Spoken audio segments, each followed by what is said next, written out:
accepté, moi j'ai accepté ce film parce que faut que les gens ils sachent ce qu'on ressent, toi. Parce que tu portes le poids de ce que tu as fait et puis il faut encore porter le poids de la peine, quoi. J'irai jusqu'au bout. Même si au-delà de la peine de sûreté, il décide de me faire 10 ans, on fera 10 ans de plus. Hein.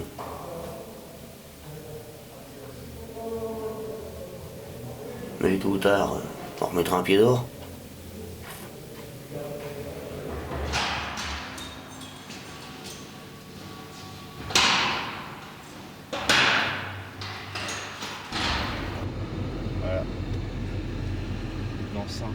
Novembre 2001, nous sommes devant la maison centrale d'Ensisheim en Alsace. C'est ici que Jean, condamné à la réclusion criminelle à perpétuité, purge sa peine. 25 ans de sûreté lui interdisent tout régime de grâce et toute réduction de peine jusqu'en 2014. Il est aujourd'hui à la moitié de cette peine incompressible.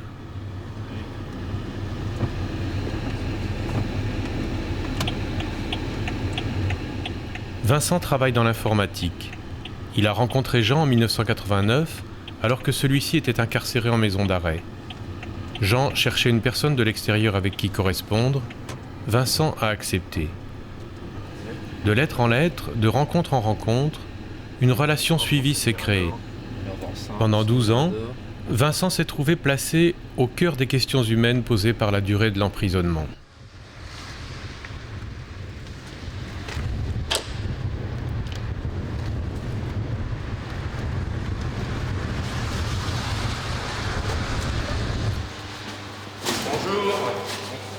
Oui, nous arrivons pour le tournage, là. Vincent et moi-même allons vivre 5 semaines jusqu'à Noël à l'intérieur de cette maison centrale d'Ensisheim. Nous approcherons de près ce régime des longues peines, dont il est fait une utilisation croissante depuis l'abolition de la peine de mort.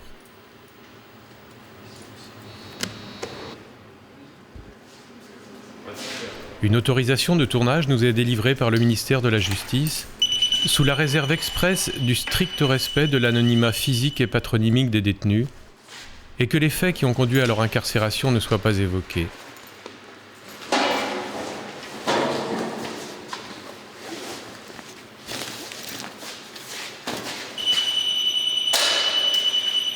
Nous avons dans nos bagages les lettres que Jean écrivit à Vincent depuis 1989 pour relire avec lui le chemin de sa peine. Mais nous lui apportons aussi un enregistrement particulier. Réalisé avec la sœur de sa victime, il évoque cette personne disparue que Jean souhaitait sincèrement mieux connaître.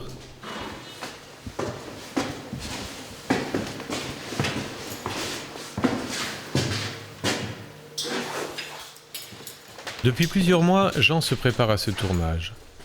Récemment, il nous écrivait cette lettre. J'ai longuement réfléchi à ce projet de film documentaire que vous proposez et je me sens prêt à le faire. Mais comment ? Il y a tant de choses dont nous devons faire part. Il ne faut pas que ce soit essentiellement sur moi. Je veux parler de la prison, uniquement de cela. Vincent a son idée, François a la sienne, et moi aussi. J'espère que dans l'ensemble, on arrivera à faire quelque chose qui se rapproche de la réalité.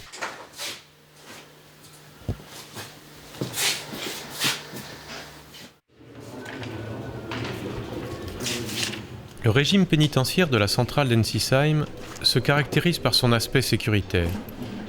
220 détenus y vivent en cellules individuelles. Un tiers d'entre eux sont condamnés à la réclusion criminelle à perpétuité. La durée moyenne de la peine y est de 18 ans. La centrale fonctionne avec une centaine de surveillants qui se relaient en équipe jour et nuit, une vingtaine d'agents administratifs, des intervenants extérieurs pour l'enseignement et la santé, ainsi que 3 travailleurs sociaux. Valérie Decroix, la directrice, soucieuse de nous aider à ne pas rester à la surface des choses, nous a ouvert largement les portes de son établissement. Notre liberté de mouvement est totale, dans le respect de la sécurité de la prison.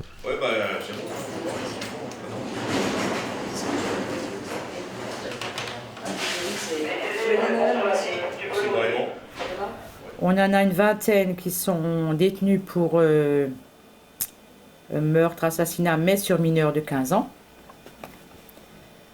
On en a une dizaine qui sont là pour coups et blessures volontaires sur adultes. Très peu, tiens, je suis étonnée d'ailleurs, très peu pour affaires de stupes, hein, alors qu'en général on en avait toujours une grande majorité, mais bon. On n'a que 2 qui sont détenus pour affaires de stupéfiants. On en a 19 qui sont détenus pour attentats et viols sur adultes, 23 qui sont détenus pour viols sur mineurs, et une quinzaine qui sont détenus pour vol qualifié, vol aggravé et tout ça. Je peux pas me permettre de demander.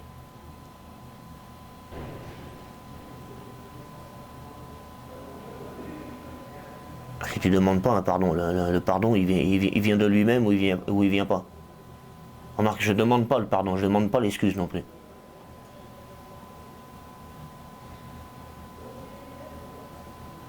Je suis ni pardonnable ni excusable, quoi. On peut juste comprendre, quoi. Ce qui me fout encore plus les boules, c'est que j'ai tué quelqu'un de bien, quoi. Et c'est ce qui me fait le plus chier, quoi.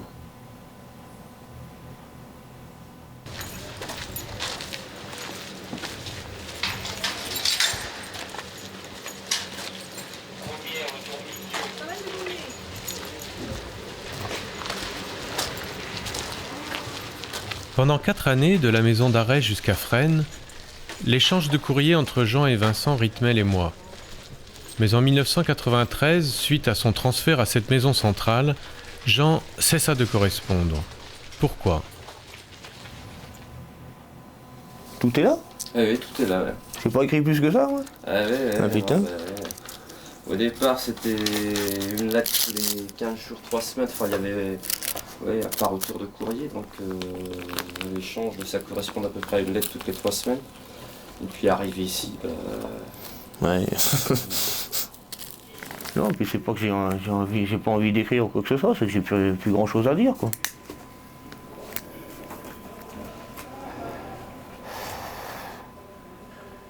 Puis comme je suis pas le genre de personne à se plaindre. Durant les premières années de la correspondance, je voyais quelqu'un qui vivait. Ouais, parce qu'il y avait encore de l'espoir. Qui exprimait beaucoup de choses. Enfin, je veux dire, je m'adressais à quelqu'un qui. Je recevais du courrier de quelqu'un qui était vivant. Et là, d'un seul coup, cette mort, quoi. Et ça m'a fait tilt. Je me dis, mais qu'est-ce qui se passe, quoi.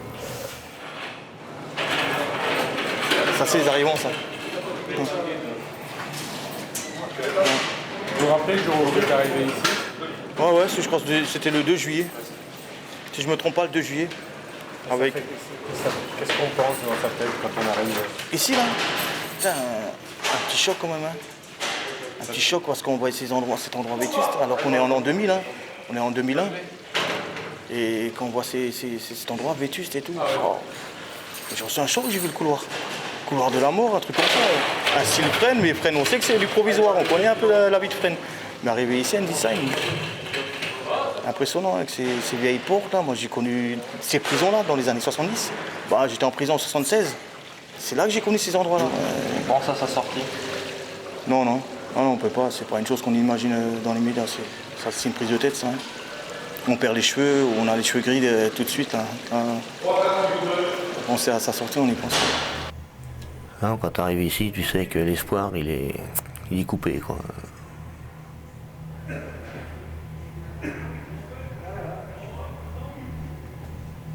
Tu sais que t'es sur ta peine et puis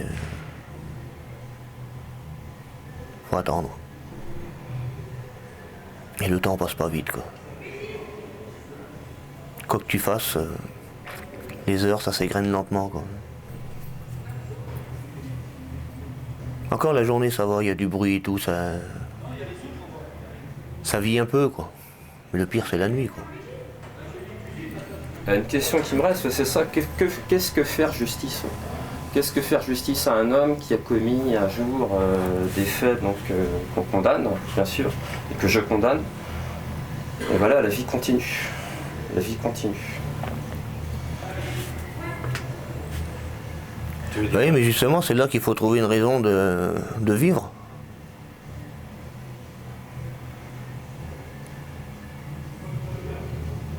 donner un sens à cette vie, justement.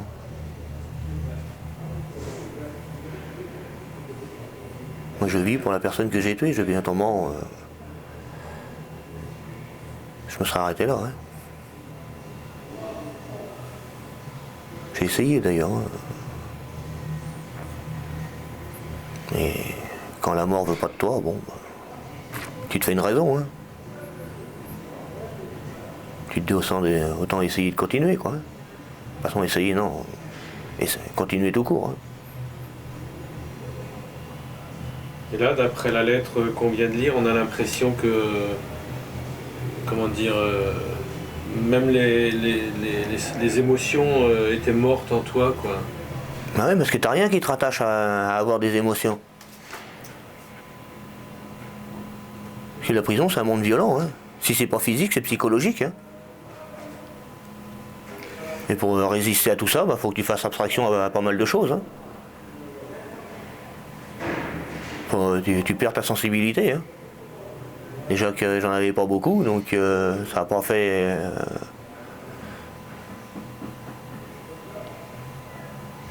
Je n'ai pas poursuivi, mais effectivement, après la question, donc, que suis-je en train de devenir, tu écris « Je suis capable encore de ressentir la joie, mais plus la peine, la douleur. Je reste indifférent à la douleur de l'autre. Je me préoccupe de moi et plus des autres. Je suis en train de me déshumaniser complètement. J'ai peur de ce que je vais devenir. La compassion est souffle d'amour pour son prochain et je n'en ai plus. Si je fais le point, je n'ai qu'une conclusion à en tirer. Je suis mort intérieurement. »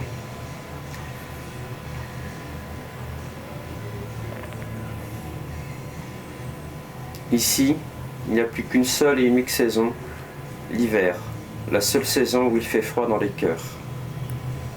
Dis-leur tout ça. Ouais.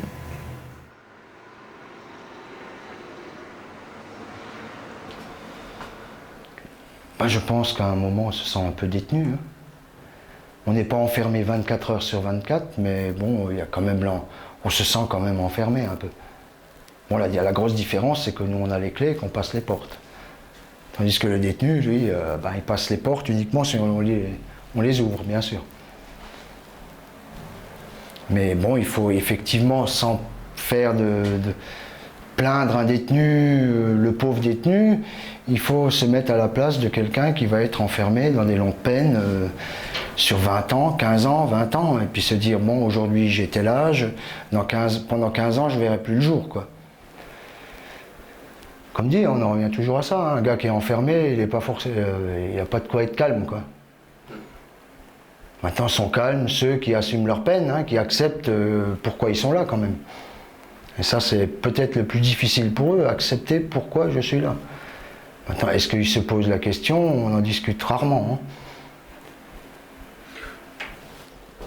Mais bon, il ne faut pas se sortir de tête qu'on est obligé de vivre avec eux. Et eux sont obligés de vivre avec nous. Ça, c'est aussi simple que ça. Hein.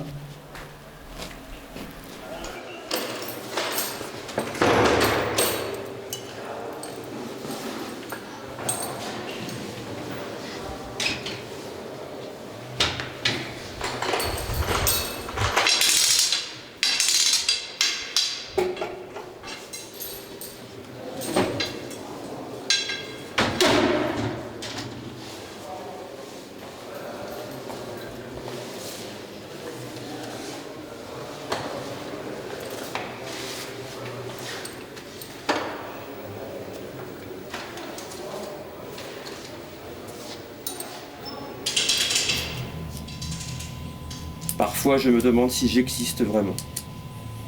Ouais, tout est résumé là. Les chemins que je cours actuellement sont vraiment très tumultueux. Ça remue le cerveau et place la folie dans les mains.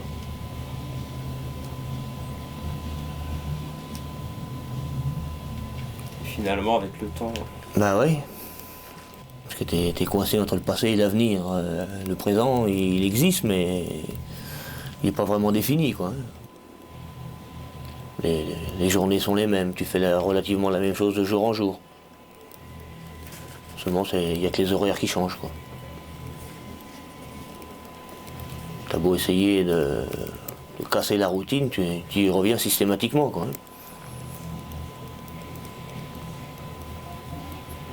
Et tu vas en promenade, tu tombes soit dans un sens, soit dans l'autre.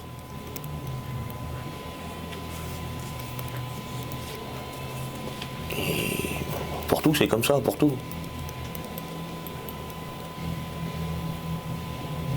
Tu vas en sport, tu fais ton sport, tu remontes de ton sport, tu prends ta douche, et puis voilà, tu te retrouves de nouveau en cellule.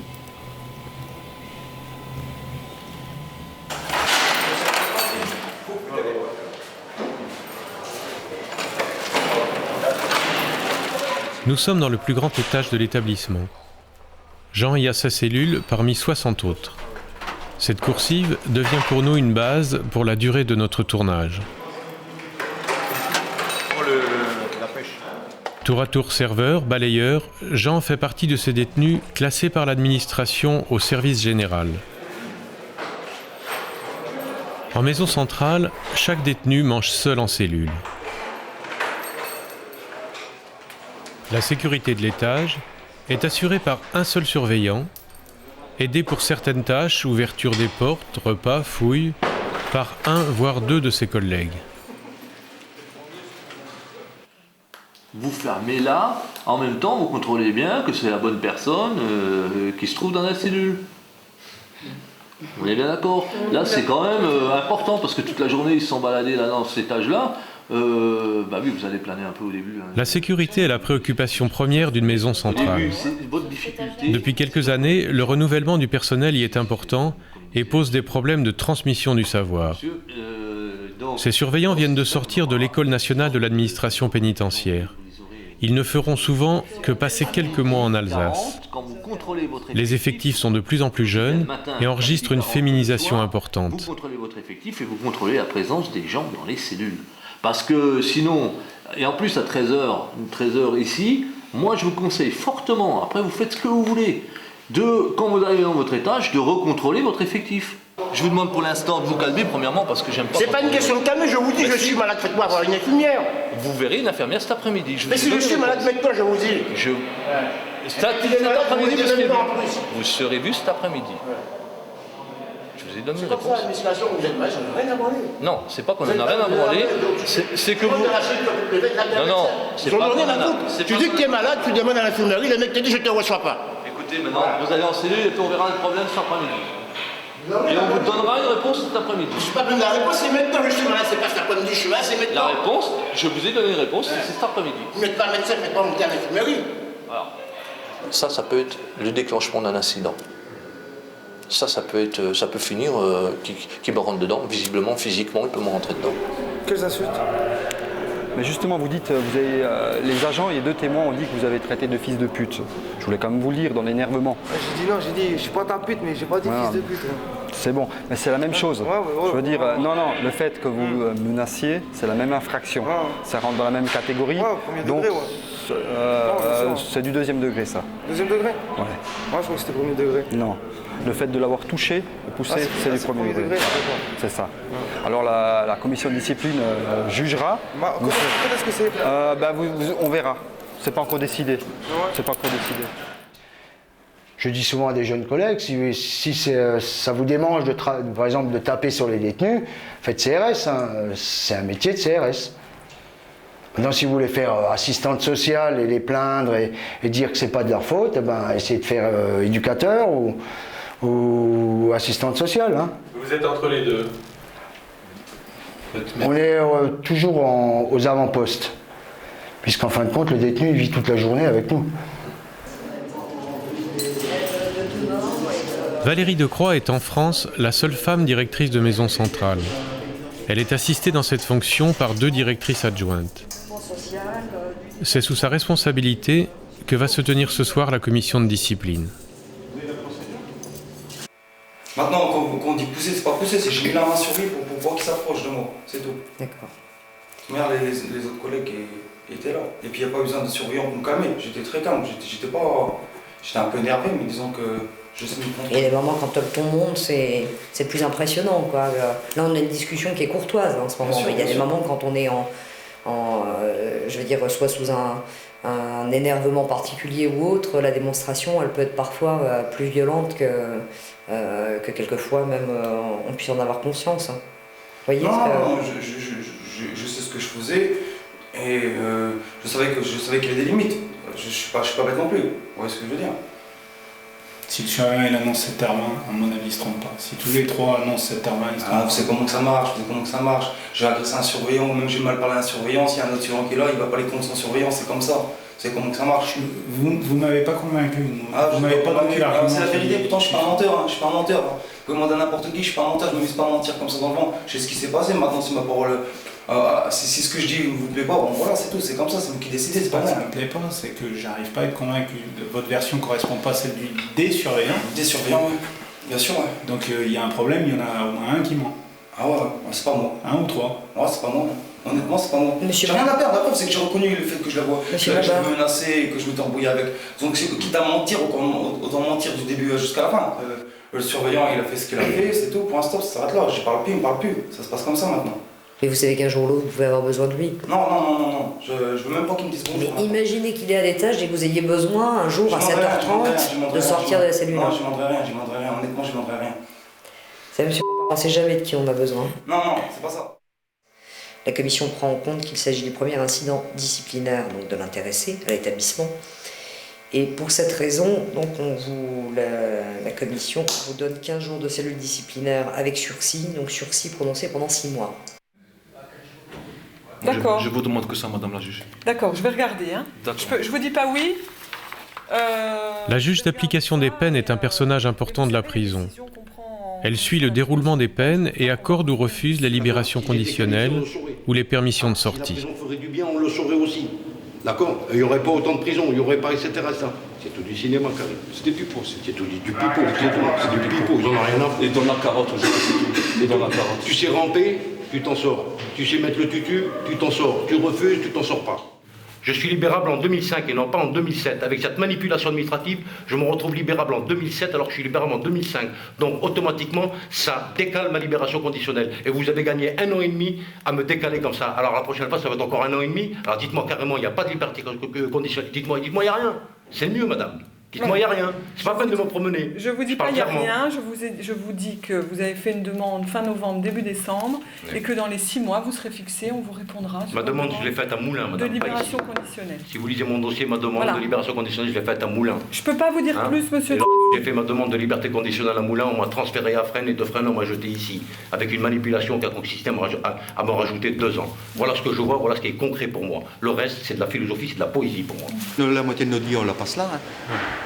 Si on regarde bien, nous, la moitié, on l'a choisi. On l'a choisi, c'est la seule différence. Mais de la moitié de notre vie, on l'a fait quand même là. On l'a choisi, vous l'avez choisi, oui. Mais parmi les jeunes, il n'y a peut-être pas... Ben si, quand j'étais jeune aussi, je l'ai choisi dans la mesure où c'était pour une histoire pécuniaire. Point à la ligne, il n'y a pas de secret.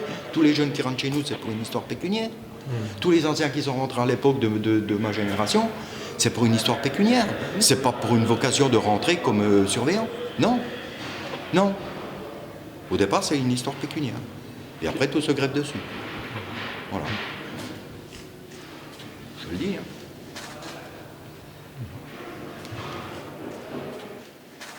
Le jour que vous en rencontrez un et qui vous dit moi je suis rentré parce que j'aime bien, ben vous me le dites. Hein.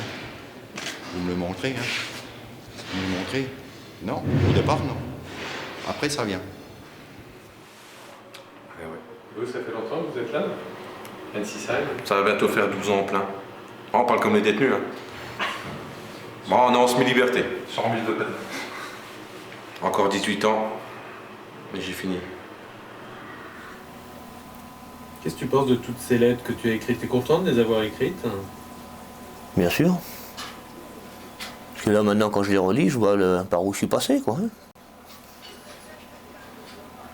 Les étapes.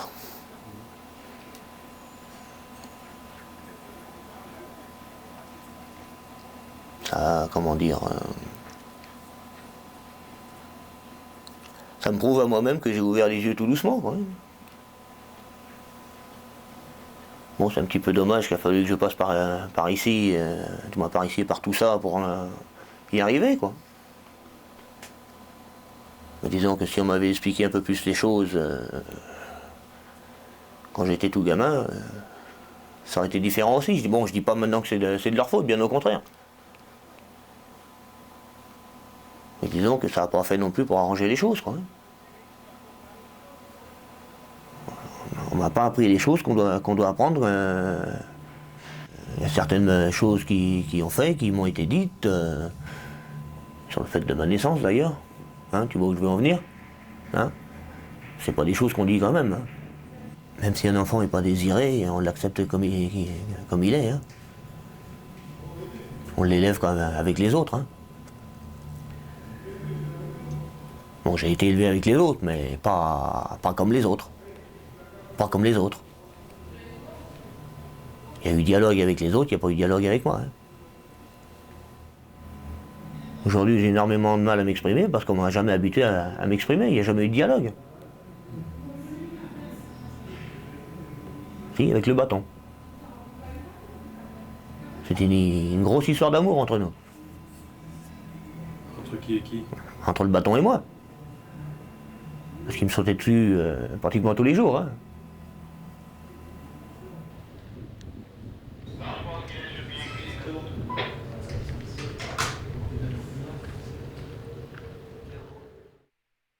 Voilà, monsieur nomme l'appel. Martin est là, de toute façon. Monsieur Corbeau. Présent. Présent. Présent. Présent. Présent. Présent. Présent. Il est là. Monsieur. Présent. Présente. Bon, on va s'asseoir, on y va. C'est juste pour ça.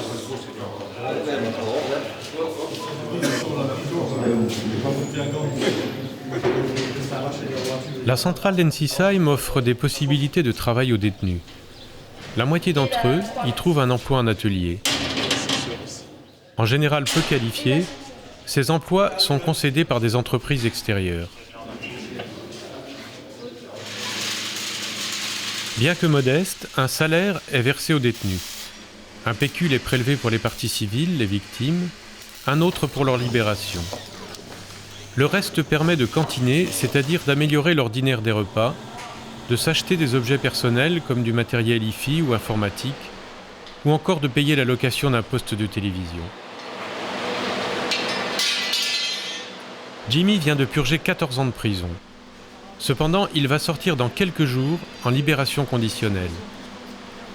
Un an avant la fin de sa peine, il va donc tenter de réintégrer la société, suivi par le service pénitentiaire d'insertion et de probation. Ce type d'aménagement des peines reste encore exceptionnel. Je pense qu'après 10, 11, 12 ans, la prison ne sert plus à rien. Si, depuis 12 ans, de 12 à 14, c'est la haine qui commence à lentement germer de plus en plus. Parce qu'on dit, merde, on a fait une connerie, mais je suis encore un être humain, laissez-moi ma chance, laissez-moi ma chance. Et on ne vous laisse pas de chance. On vous laisse pratiquement crever en prison jusqu'à ce que votre peine soit finie. Alors que vous soyez bon ou mauvais, on vous fout dehors. Là, je me révolte. Si on était des individus dangereux, aidez-nous. Ne nous laissez pas crever en prison. Avec des réclusions criminelles à perpétuité assorties d'une peine de sûreté de 30 ans, ce n'est plus aidez-moi, c'est laissez-moi crever. C'est un danger pour la société. J'ai eu un service social qui est tombé au bon moment, qui savait parler. Voilà. C'est un mec qui est venu un jour comme ça, voilà, il m'a dit « Ouais, qu'est-ce que tu fous là? T'as rien à faire là. » Il a réussi à me convaincre. Et ils ont mis du temps, hein, parce que j'étais une tête brûlée. Hein. J'ai dit « Non, je termine ma peine, foutez-moi la paix. Je suis un mec, je termine ma peine. » Et en fin de compte, il m'a fait comprendre intelligemment, au bout de 2 ans. Hein. Il a mis 2 ans à me triturer la cervelle pour dire « Mais qu'est-ce que je fous ici ?» Voilà. Donc il faut des gens qui nous encadrent, qui ne fassent pas partie, entre guillemets, de la prison, pour nous aider à nous, à réfléchir et à dire « Il faut que j'y aille. » Moi je crois que ce qui est grave dans les peines très très longues, les perpètes 30 ans qu'on va arriver, c'est la capacité de se projeter, hein. La capacité d'investir. Est-ce que la vie vaut d'être vécue encore, quoi. C'est ça toute la question. C'est vrai que tant qu'on aura l'impression d'être effacé, hein, complètement, c'est vrai qu'une sûreté de 30 ans c'est quelque chose d'énorme. Et effectivement, l'absence de pouvoir se projeter, dire un jour je sortirai de là, personne ne peut le dire. Un perpète de 30 ans, il ne peut pas le dire, quoi. Donc c'est ça qui me paraît difficile. Parce que pendant quelques années, tu t'est imposé un fonctionnement qui te permettait d'éviter de penser à tout ce qui t'avait amené, au fait qui t'emmenait en prison. Oui, en fait. exactement. Et le fait, moi, ce que j'ai fait dans un premier temps, c'est de te remettre en face de ça. Quoi. Exactement. Ouais. Et ça fait mal, mais je crois qu'il faut passer par là pour pouvoir sement, évoluer. C'est ça l'avantage quand on ne demande rien. C'est qu'on vit notre vie, on survit notre petite vie. On rentre du boulot, on mange, on remet au boulot, on remange, on vit comme ça, on survit quoi, hein, pendant 10-15 ans. Mais quand tu sors, tu as toujours la même mentalité d'imbécile que tu avais en rentrant. Parce que tu n'as pas évolué. Alors il faut de temps en temps des personnes qui viennent, qui tirent la sonnette d'alarme et qui disent écoute, mais il ne faut pas l'agresser. Et c'est ce qu'on a réussi à faire avec moi. C'est effectivement donc l'acceptation des faits et l'acceptation qu'il y a une victime et que cette victime soit bien prise en compte. Ça me paraît primordial par rapport à un suivi. Et c'est souvent sur ces points-là qu'on axe un peu notre travail pour que les personnes prennent bien conscience que effectivement c'est quelque chose qui effectivement est difficile peut-être pour certains, mais il faut passer par là pour pouvoir ensuite reconstruire quelque chose sur des bases plus concrètes, plus solides. Moi je voudrais quand même par fierté lui montrer que, parce que je fais le con, je veux plus le voir, je veux plus discuter avec lui, mais si j'évolue je veux quand même lui montrer que dans 20 ans si on va se voir on dit ouais, voilà quoi. Ouais, j'insiste sur ce fait. Salut Angus et merci. Et merci.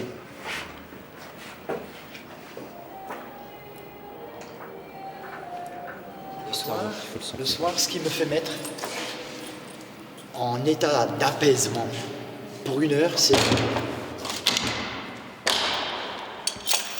Et le coup de clé. Ça, c'est le soir. Ça donne un apaisement pendant 1 heure. Donc pendant 1 heure, on sait qu'on peut... Après 1 heure, ça revient même. On contrôle la chaîne. Donc tout le temps, tous les heures. Et le plus beau, c'est le matin. Alors là, on est nouveau en prison. On ouvre les temps, on regarde. C'est ça. Ok, c'est bon.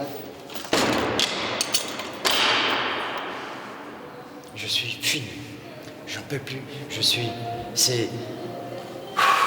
mal au cœur, rien qu'à ça, au sens propre et figuré du terme. C'est atroce. C'est atroce. Et je ne ferme jamais ma porte moi-même. Quand je reviens de mon travail, je rentre dans ma cellule, je refuse de me fermer la porte. C'est son boulot, il n'a qu'à le faire. Parce que je n'ai pas envie de m'enfermer moi-même. C'est pour ça que j'ai réussi à survivre en prison. Tout simplement. Et je dis bien survivre. Parce qu'on ne vit pas en prison. Je ne suis pas chez moi en prison. J'ai vécu pendant 6 mois à Épinal, c'est des grandes fenêtres. Quand je suis rentré dedans, je rentre, je regarde, je dis waouh, je suis un peu moins en prison. Je suis un être humain. Je suis arrivé ici à Intisam. Je dis, je vais crever là-dedans. Je vais crever. Ça, c'est la prison dans toute sa splendeur. C'est beau. Il faut en faire un monument historique. Moi, je suis condamné à 22 ans et là, je suis sur papier, c'est 2015. Je rentre à 18 ans. À 18 ans. Il ne mérite pas d'être avec moi, là. Il ne mérite pas d'être avec des perpètes, 3 fois perpètes plus 30 ans de sûreté. Non, il n'a rien à faire ici. Il n'a rien à faire. À 18 ans, mettre un mec pour 22 ans en prison, c'est impardonnable. Il a mérité sa peine. Mais donnez-lui l'occasion de ne pas devenir comme nous, avoir la haine. Éduquez-le. Il faut l'éduquer, ce gamin. Il faut. Je dis gamin, c'est un homme. Mais pour moi, non. Non, il n'a rien à faire ici. Il faut le foutre dehors. Et je suis sincère quand je dis ça. Il faut le surveiller. Bon, c'est normal, il a pris une peine. Il a fait quelque chose de grave, sinon jamais il aurait été condamné. Mais il faut quand même lui donner l'espoir de... Il faut le prendre avec, je sais pas, une association, lui fait faire 10 fois le tour du monde à pied. Au moins, il aura appris quelque chose pendant ses 20 ans. Mais là, qu'est-ce qu'il va apprendre? De servir la tambouille? Non, mais c'est vrai. Il y a moyen de faire quelque chose. On le fout sur un bateau avec une association. Il fait le tour du monde. Lui taper des cailloux, moi je sais pas dehors. Lui apprendre bûcheron, au moins il sait ce que c'est bosser. Mais pas le laisser crever en prison. Parce que c'est crever, il faut pas déconner. Il faut crever.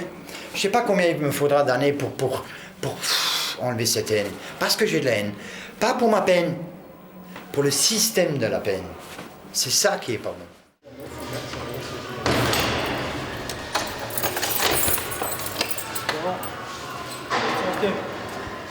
Aujourd'hui, l'ouverture des portes ne signifie plus pour Jimmy le mouvement d'intégration au travail en atelier, mais sa sortie vers une période de surveillance à l'extérieur, durant laquelle il doit faire ses preuves.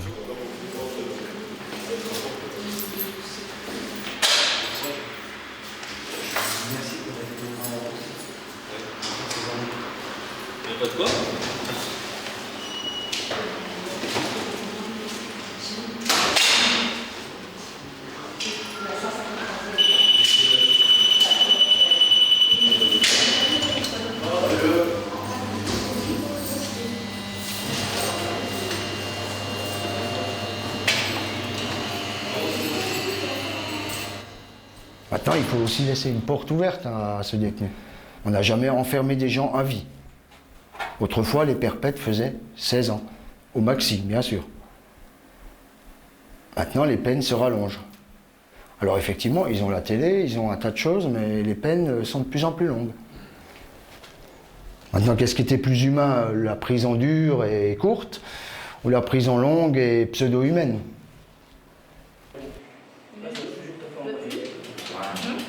Pour occuper leur journée, les détenus ont accès à diverses activités dans un quartier à part de la détention.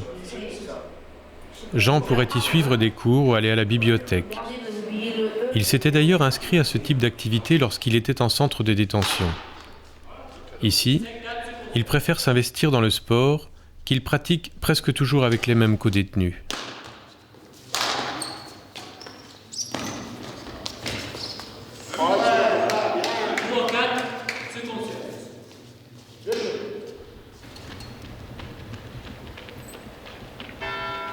Pour essayer de faire passer le temps qui se fige littéralement lorsque tu voudrais dormir et que tu n'arrives pas, j'ai tenté de me remettre à la poésie. Malheureusement, ça ne marche pas. Je n'arrive pas à écrire ce que j'ai envie. Je ne peux plus écrire les choses que j'ai au fond de mon cœur. J'ai beau essayer d'écrire la tendresse, ce n'est que la douleur qui apparaît dans mes mots.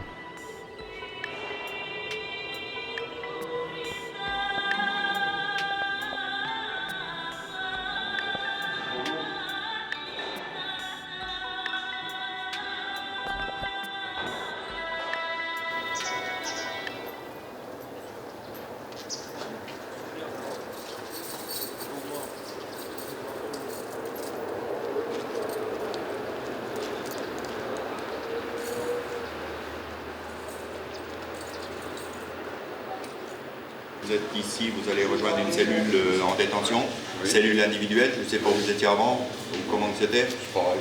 Voilà. Si vous voulez téléphoner, vous pouvez, c'est autorisé. Ah bon, d'accord. Le premier appel est toujours autorisé. D'accord. D'accord. Ok, on prend l'exemple.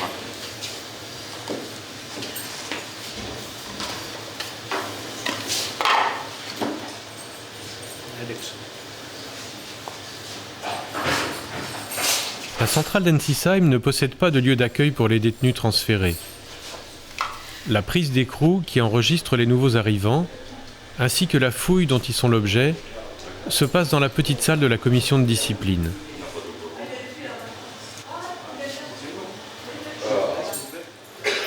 Les détenus en attente sont enfermés dans la cour du quartier disciplinaire. Vous avez travaillé ici ou...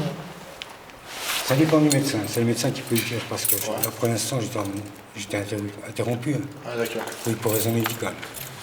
On a un peu de travail ici quand même. On a un atelier. Atelier, on y travaille. Enfin, ouais. Ça dépend, il y a des périodes creuses, des périodes pleines, ça dépend. Oui, bien sûr.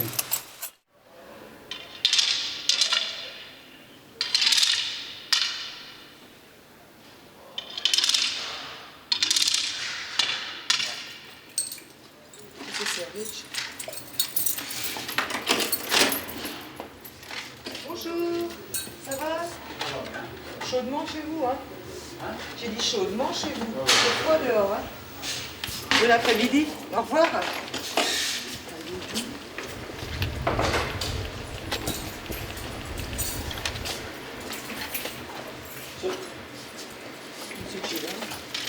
Bonjour.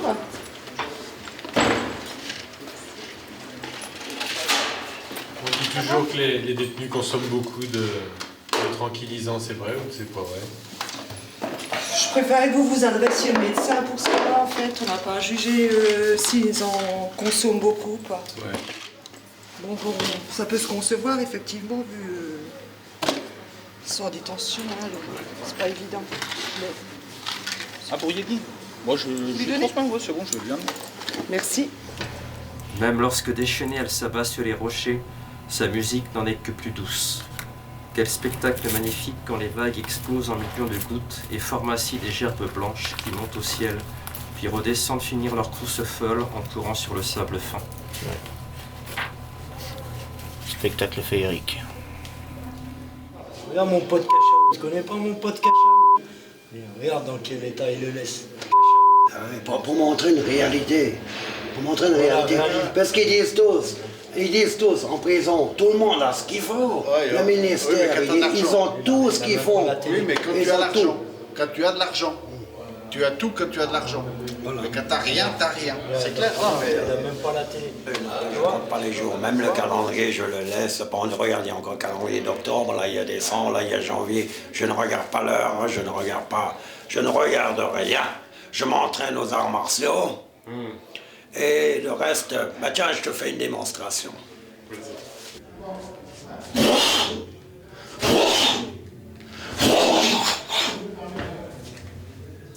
Des fois j'ai un suivi, je sens quand j'ai un suivi, je sens que la personne peut être dans mon signe.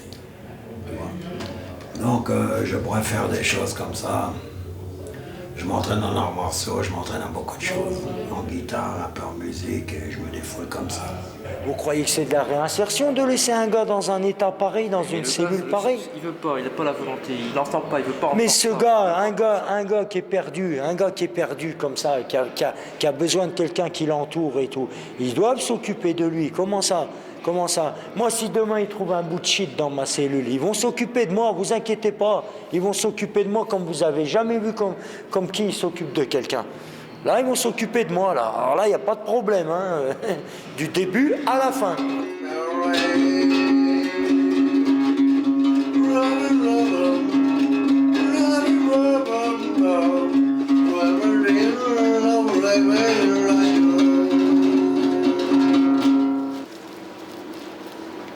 Je suis beau. Je suis un bon prisonnier. C'est quoi ici, cet endroit-là? Ben, c'est les cours de promenade du quartier disciplinaire, du MITA et de l'isolement. C'est comme une tombe. On est dans une tombe. Je suis déjà dans ma tombe. Ben, ça veut dire quoi? En gros, c'est un mort vivant.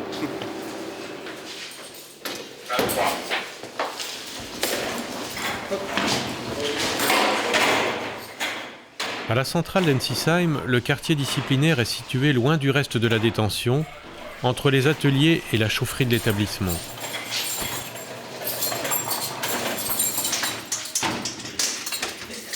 Une opération de routine comme celle-ci mobilise un personnel important par rapport au nombre de détenus qui s'y trouvent.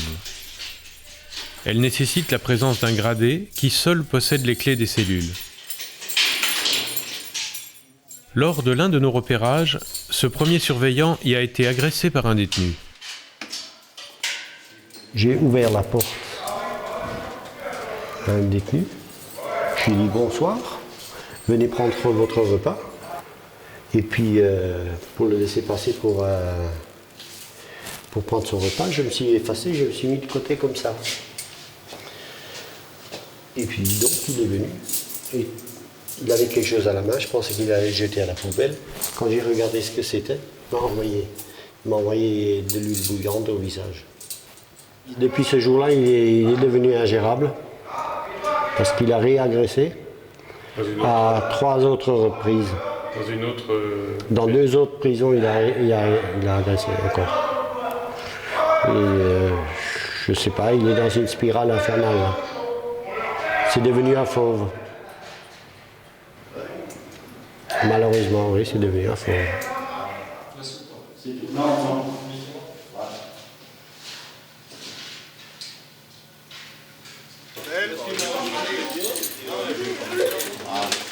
Je vais pas me rater, je vais lui dire.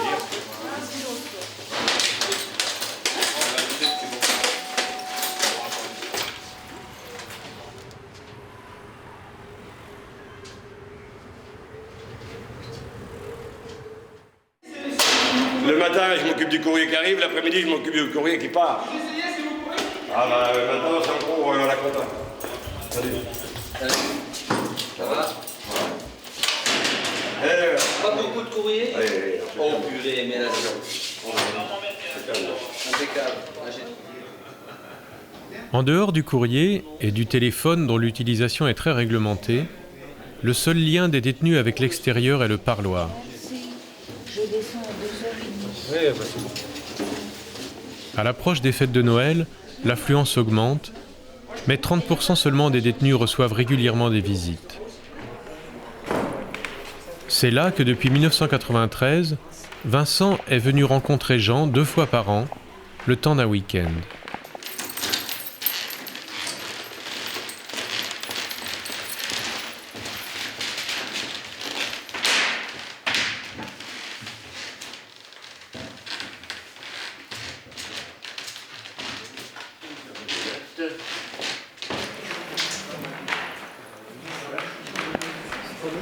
Toute faute est à payer, c'est vrai. Toute faute est à payer. Ouais. C'est peut-être un peu long parce que moi je m'épouvante pour la réinsertion. C'est vrai.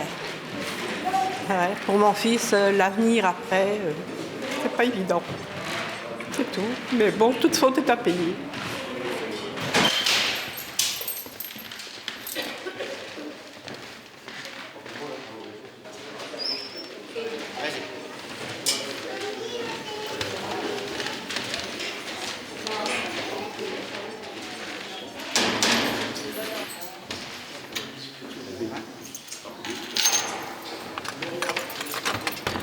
Noël. Encore un à passer seul sans personne. Encore un qui résonne derrière mes barreaux. Pourtant cette année encore j'aurai mon cadeau. Bon je sais, c'est le même que l'année passée. Mais peu importe, il est si beau. Il est toujours plus beau d'année en année, car je ne sais si je l'aurai l'année prochaine. Ce cadeau, c'est la vie. Dans mon cœur, il fait chaud. J'ai de la chance. Alors que dans le cœur de ma victime, il y fait tant froid. Moi, je ne lui ai pas fait de cadeau. C'est pour ça que j'aimerais bien qu'on m'en parle un peu plus, quoi.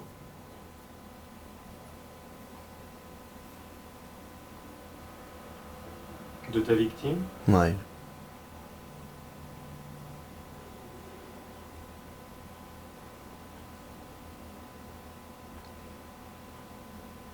Parce que si je vis aujourd'hui, c'est pour elle, c'est pas pour moi. Hein. Parce que moi, je m'en bats les couilles de ma personne.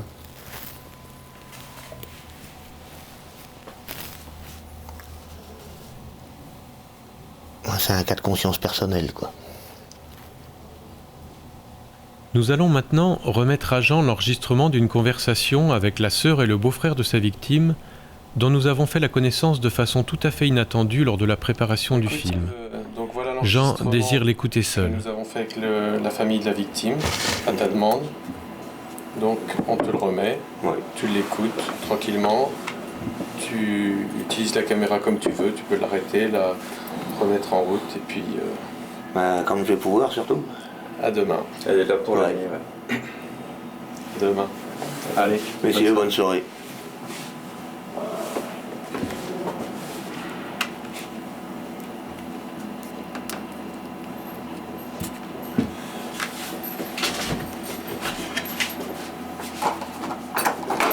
Allez, bonsoir. Allez, bonsoir, toi.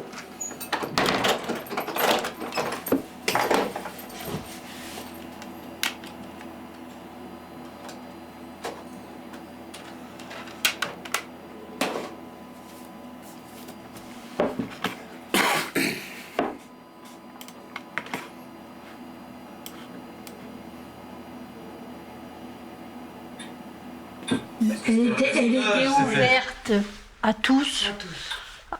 Elle acceptait de rendre service à tout le monde. D'ailleurs, c'est ça que même ses amis lui reprochaient, c'est cette spontanéité qu'elle avait à aller vers les gens.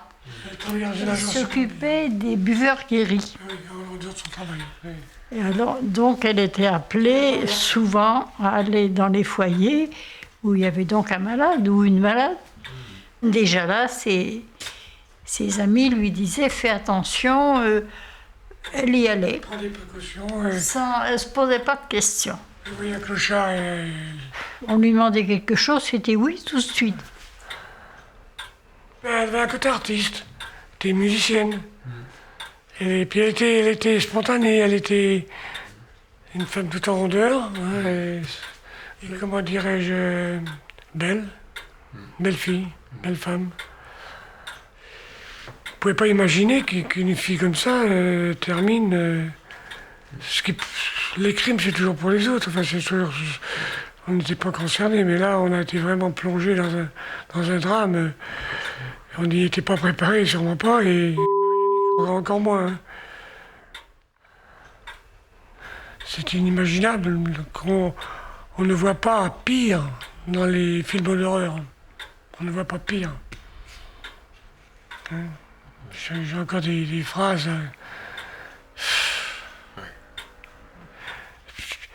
Et comment peut-on se jeter dans un gouffre? C'est parce qu'ils étaient partis, ils étaient pas eux-mêmes, quoi. Ils pouvaient plus, là. Au cimetière, on a une tombe, là, sa tombe est entretenue, on y va une fois par semaine, depuis 10 ans. Hein. Et elle est toujours fleuri, cette tombe. Alors inévitablement, au moins une fois par semaine, on y pense. Et puis, des fois, moi, au cimetière, j'ai dit, mon Dieu, c'est pas possible. On en est encore là, mais on n'y pense pas tous les jours, bien sûr. Non, parce qu'il y a là... Heureusement. On deviendrait fou à y penser tous les jours. Enfin, moi, personnellement... Est-ce que vous croyez, madame, qu'on peut pardonner? Je crois que oui. Le pardon, où est-ce que ça commence et où est-ce que ça termine? Parce qu'on peut...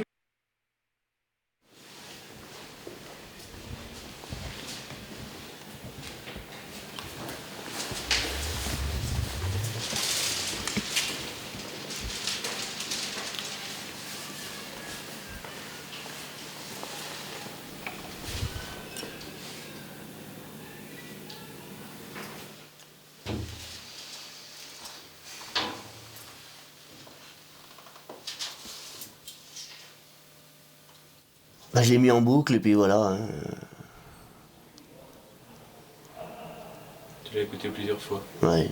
Bon, la première fois, j'ai un petit peu été obligé d'arrêter, quoi. Mais au fil du temps, au fil des passages, ça a été beaucoup mieux, quoi.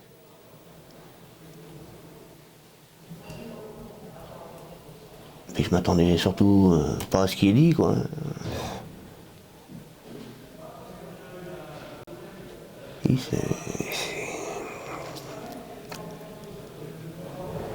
Ils m'ont donné ce que je mérite pas, quoi.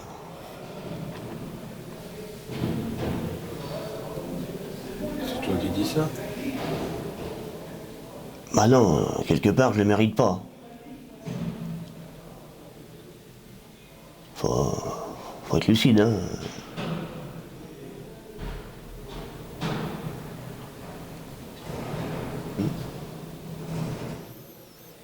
Ça fout les boules. Ça fout les boules, mais ça fait du bien en même temps, quoi. Ça fait mal, mais ça fait du bien, quoi. J'aimerais bien qu'il y en ait d'autres qui aient cette chance-là, quoi. Mais malheureusement... D'autres détenus qui aient cette chance-là? Malheureusement, tout le monde pense pas pareil, quoi. Et tu vas leur répondre à ces gens qui t'ont... Bien sûr. C'est à partir du moment que j'ai souhaité un contact, c'est pour nouer un dialogue. Hein. C'est pas pour que ça marche que dans un sens.